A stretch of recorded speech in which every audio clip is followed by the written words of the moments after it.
following is a presentation of Epic eSports Radio Network. Live from Oregon, broadcasting around the world, you're listening to the Coach's Corner Radio Show. Sit back as we provide in-depth analysis covering all your favorite sports. Football, baseball, soccer. There's not a sport that we don't cover. So step up to the plate. Get ready for a hit. We're putting on a show, and Coach Craven's hosting it. So without further ado, we proudly present to you your host, Coach Brian Craven. Welcome back to the show. This is Coach's Corner, brought to you by Epic eSports. I'm your host, Brian Craven, and it is good to be back. Folks, we got a game. We got a whole weekend of games just around the corner, January 23rd. By the way, that is my birthday. In lieu of gifts, I take cash. I'm kidding. No gifts. Really, what can you get for the man who has everything? No need. I'm just happy the season is starting. We want to chat with you about a few things as we get going. This is not, if you tuned in, hoping to get another long-winded, broad-ranging interview with Mr. Slyn Shady or Ross Napoli or Doug Day or any one of my usual guests, you're going to have to go back to the archives for that. This is going to be a little bit shorter. I'm just going to do a quick hit on a few teams, talk about the upcoming season, in and out, real easy, and moving on. I do want to give you one quick teaser, however. We have a show coming up called Path to the Draft. We did interviews with two prospective rookies before and after the draft. One was drafted, one was not. The boys back at Epic eSports are doing a fantastic job. We have Cam Curtis, Tom Welch, about choked on my coffee, and we brought in Bo Martin Jr. to do some additional voice work for us. We are really digging in. We're giving you some background on these guys.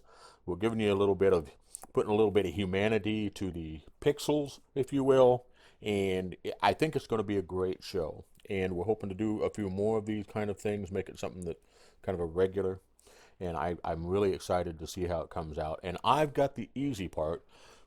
I just do the interviews. The other guys are doing the hard stuff. So, Path to the Draft, keep your eyes open for that. It'll be coming soon. I can't tell you exactly when because I'm not the guy doing all the hard work, as I mentioned earlier. Having said all that, moving into the season. As you may or may not know, we have, this season we are going to be on a different difficulty setting for our games. We're going to be on the Legend difficulty. I can tell you from doing a lot of simming, I started simming, getting ready for the season as soon as last season ended. The new difficulty makes a difference. And I feel like it hits different positions, some heavier, some softer. One of the positions I think it hits heavier is quarterback. I feel like it. Our quarterback on the lower setting looked really, really good, and he was really on the harder setting. He looks like a second-year player. We've still got some growth to make. I think we're going to see some guys. We're going to see some positions struggle. We're going to see slightly different gameplay. Some of those money plays isn't quite the right phrase for it, but some of those plays that you could pretty much count on, you could count on them to do well most of the time. You can't count on them to do well most of the time. Now you can count on them to do well some of the time. There are a few other plays that, frankly, I never would have considered that my new OC, Greg Soto, recommended, and when I tried them, like, okay, this works better than it did last season. So I think that's going to change things up. I haven't decided if I think we're going to see more scoring or less. What we might see is both. We might see the teams that adapt to it are scoring more points than usual. And part of the reason would be because the teams that aren't adapting to it are giving up more points. It could be that bad. But I've been wrong before. Not very often, but I've been wrong before. And we'll see how that goes. It's going to be exciting no matter what. Moving on to some teams. I want to start with Atlanta. And I want to give respect to Tyler. If you've heard Tyler's show, Tyler made the bold prediction. Oh, and by the way, I recommend that you listen to it. Tyler's got a nice show. Uh, Similar to Axis Live in some regards. He does do it live, but a little less. He doesn't. So far, he hasn't had panels quite like Dave does. He has people call in or come in as it goes, and the show just flows. It's a good show, and he's only going to get better. Tyler's got a good voice for that stuff. Now, if you heard that or heard the aftermath of that, Tyler predicted 2-10 for Atlanta. Don't get excited. I'm not predicting 2-10 for Atlanta. Also, if you didn't hear that, don't go after Tyler. I'm going to tell you right now, I understand his logic. I do. I understand where he's coming from. But he didn't have all the facts. We're going to put it that way. First of all, what do we know about Atlanta? Well, when I first started coaching at San Jose, one of the things I wanted to be sure I did well with was helping rookie players with their progressions. I didn't want to screw anyone up. And so I spent a lot of time talking to Marcus Dunhill, who very good with that stuff. He had just moved to his new position. He's fresh off of his MVP championship season. He was the guy doing the progressions for Atlanta, and we talked about it.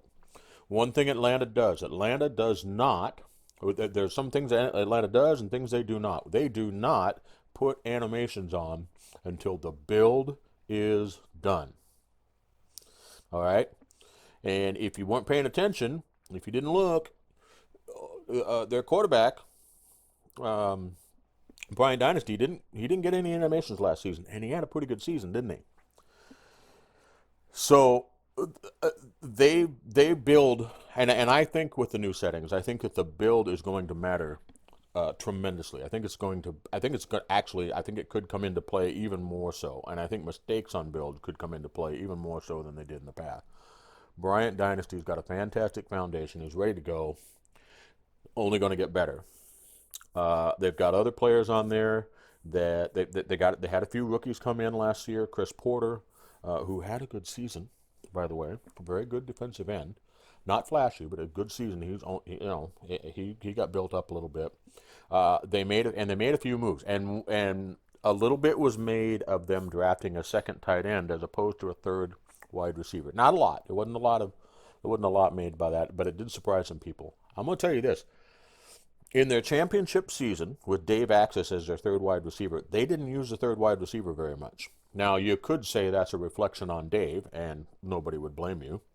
Just kidding, Dave. But then last season, they didn't use Kendra Hall all that much. She had it's easy to think of Kendra as a star.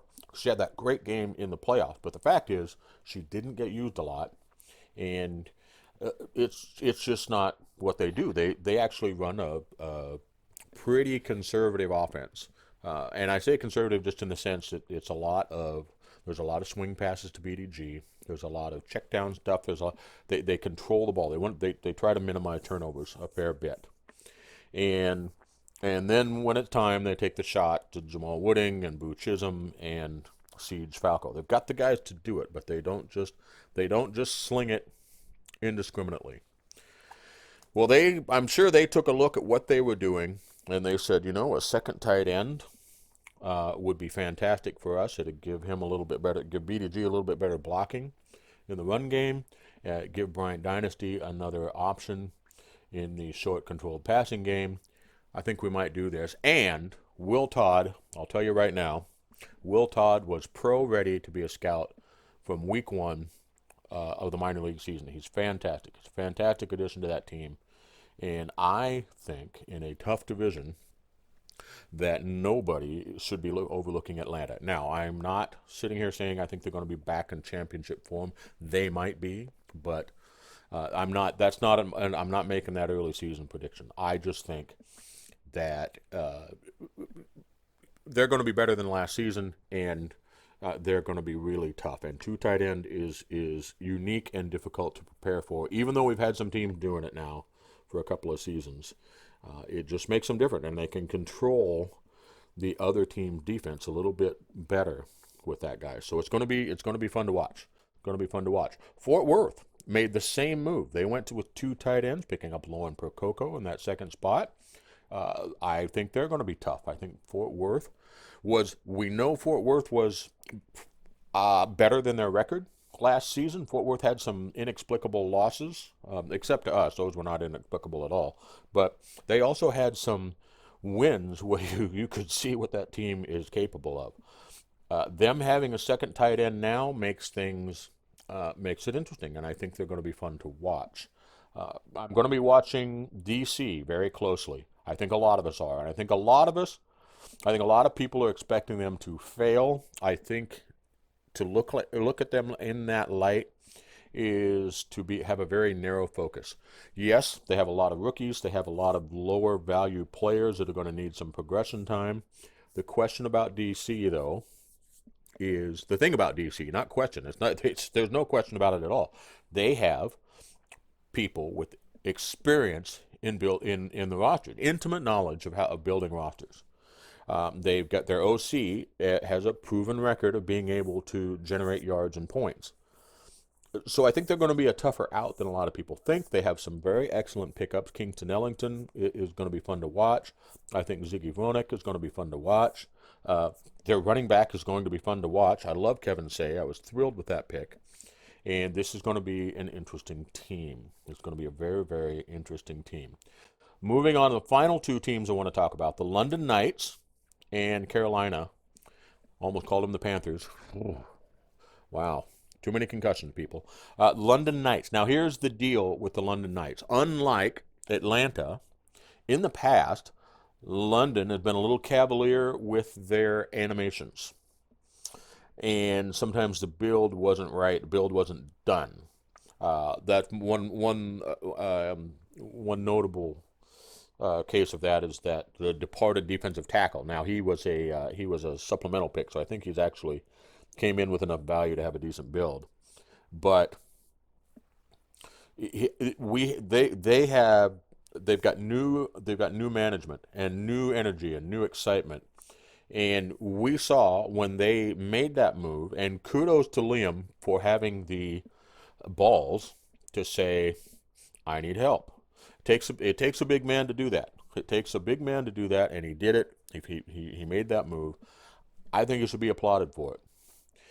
So you've got a team with a lot of energy and a lot of excitement. They retained more people probably than they have in several seasons. They have hope going for them. They have enthusiasm. As the season progressed last year, they got tougher and tougher on offense. And what's going to happen with them this season, people need to give them the time, but what's going to happen to them this season is they're going to fix some of those, I'm not going to say broken builds, but they're going to fix some of those builds, get the progression done, and as they progress, you are going to see better and better and better versions of the London Knights. And by the end of the season, I think a lot of us better hope they're not in playoff contention because they could surprise some people. But you got to be patient with London. You got to give them time to grow. The other very interesting team to me is Carolina. Carolina had some losses we all know about, but they had some big losses that went to the relocation franchise in L.A., but they've made some interesting moves. I always celebrate interesting moves. I always celebrate the willingness to innovate. They have 4 linebackers, 4 contract linebackers. If you miss that, get out from under the rock. I'm kidding. I'm kidding. I know some of you just check out in the offseason. I totally understand. They have 4 contract linebackers. Now, you could see that as a limitation in some ways, but with so many teams going 2 tight ends, I think that 4th linebacker is going to be on the field more than we might think. And because of that, it could be, I did a little test simming against it because we have them week 2. It was not an easy task. It was not an easy task. And so teams are going to have to be able to spread them out a little bit and either get them into the nickel formations. And even then, I expect them to run the 33 nickel and the 32 dime rather than traditional nickel and 4 front dime. Simply because why would you put money on the bench? And I don't think they plan to do that. So the expectation to me is that Carolina simply because of having a unique build is going to be a challenge for some teams.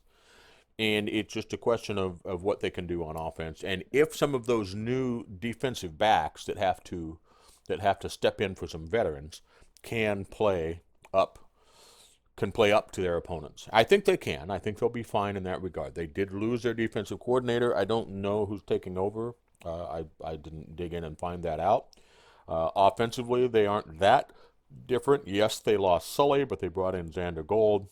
Got a track record being a very good quarterback. Carolina is going to be fun to watch. I'm not here to make a prediction on what I think Carolina is going to do. As you recall, Carolina beat Charleston at the beginning of the year last year, and we were all like, oh my God. Well, both of those things didn't go the way we predicted the seasons to go. And wrapping up, I want to say, as looking at week one, don't get overhyped or over-disappointed over what happens week one. What happened week one with the flagship game between Baltimore and Atlanta? Atlanta won that game, didn't they? It was a good game, big shootout, boom. Baltimore won the championship, didn't they? It's a long season. One game does not make or break it, especially the first one. Enjoy it. Remember to get me a gift. I'm kidding. Kidding. Again, don't get me anything. Enjoy it. Tune in. We've got a lot of fun things coming. There's a new website, which may or may not be up by the time this episode gets dropped. We've got mini helmets. Cool. There's another network. There's another channel involved in streaming our games. Very cool. Cam has some cool things in mind. The league has some cool things in mind.